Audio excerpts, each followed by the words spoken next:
Let's chat with SAIL then. C.S. Verma, the chairman at SAIL, joins in on the show to talk about a whole host of issues. Remember, they've got the FPO as well on the cards, and that is something that the market is watching out for.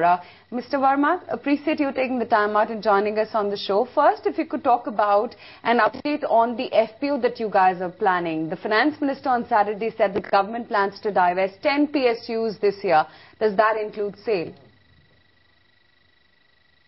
No, there's no update. I heard from the Ministry of Finance or from the government, whatever I learned through the media only. But let us see that, in the year 12-13, let us see that, what are the objectives and plans and the targets of the government, and we will take our own view that, and see that any divestment and all, ultimately it has to be approved by the board of directors of the company also, depending upon the needs and other things, So we have not yet taken a final view on this.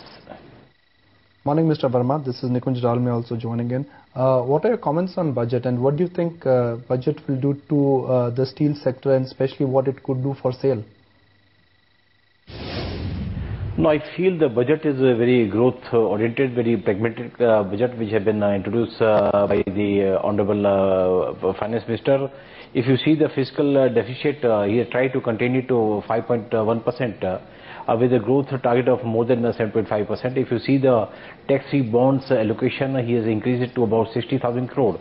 And if you see the spend on the infrastructure in the 12 5-year plan, it is going to be more than 50 lakh crore in the 5-year plan period.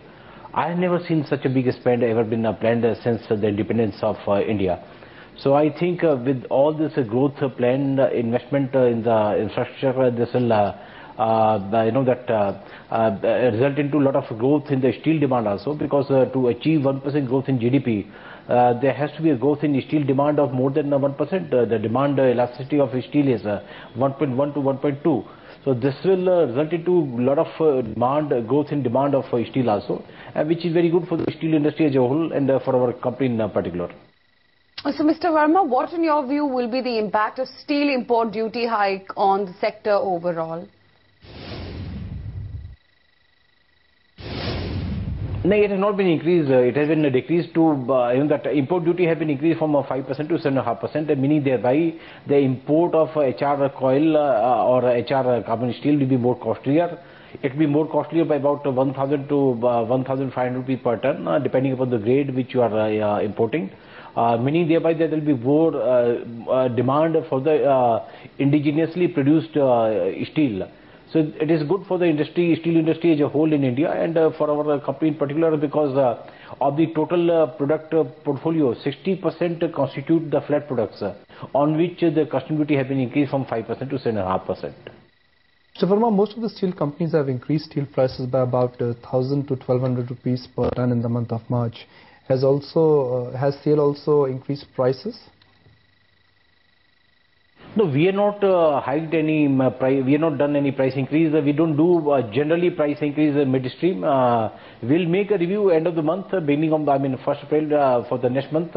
We'll make a review and we'll make an assessment of the demand and supply condition, and we'll make our pricing announcement for the next month. We generally don't make a pricing adjustment midstream of the month. So, Mr. Verma, what is going to be the impact of the removal of thermal coal import duty on steel companies with captive power generation? Will we see an improvement in margins then? See, thermal coal import duty has been made zero now, meaning thereby that all the thermal coal will not attract any duty. That means there will be more import of the thermal coal, but we'll have to see that thermal coal import, there are logistic issues and all. And steel companies are they're having their captive power plant also, they're having their power requirement met through JV companies also. But as far as the Steel Authority of India is concerned, we are using a domestic thermal coal only. Only very, very minimal quantity of boiler coal which is being imported right now.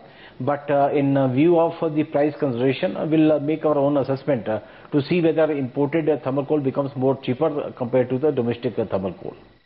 Mr. Verma, you've said in a recent interview that the railway budget will have a significant and a positive impact on SAIL. Could you quantify the impact for us?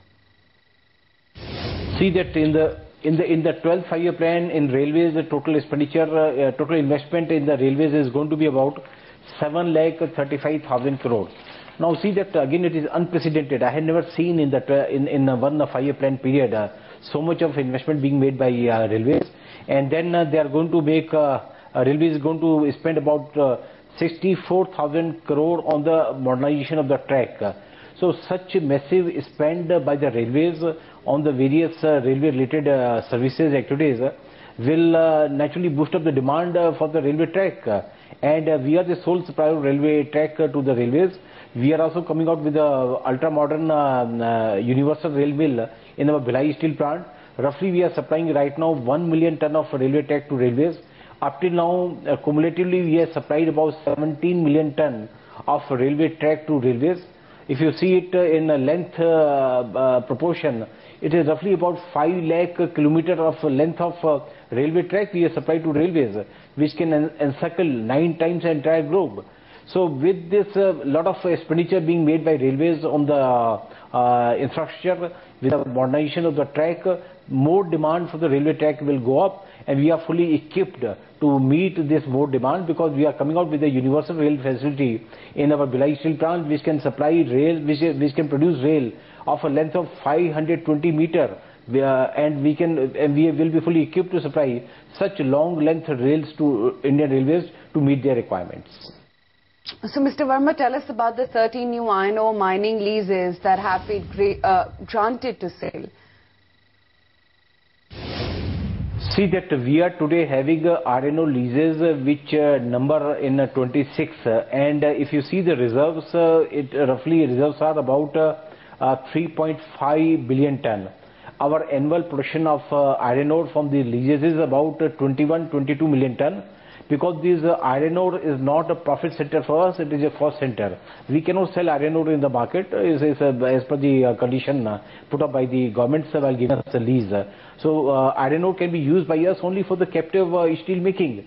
And once our capacity becomes double by next 1.5 years time, we are fully equipped to produce iron ore to meet our enhanced capacity of steel making, and thus our iron ore production will get doubled to from 21-22 million ton per annum from the present level to about 42-43 million ton per annum next 1.5 years time. So that these renewal and other things, they are routine affairs which keep on happening. So we have not got these mining leases have been with the SAIL for a number of years. Recently we got one mining lease recommended by the government of Rajasthan to the central government in Bhilwara district. So government of Rajasthan, they have recommended this mining lease of iron ore in favor of SAIL to the central government, and after we get the approval of the central government, then we'll draw our mining plan and we'll start doing the mining of iron ore in the state of Rajasthan also, and maybe we may come up with some value addition facility in the state of Rajasthan.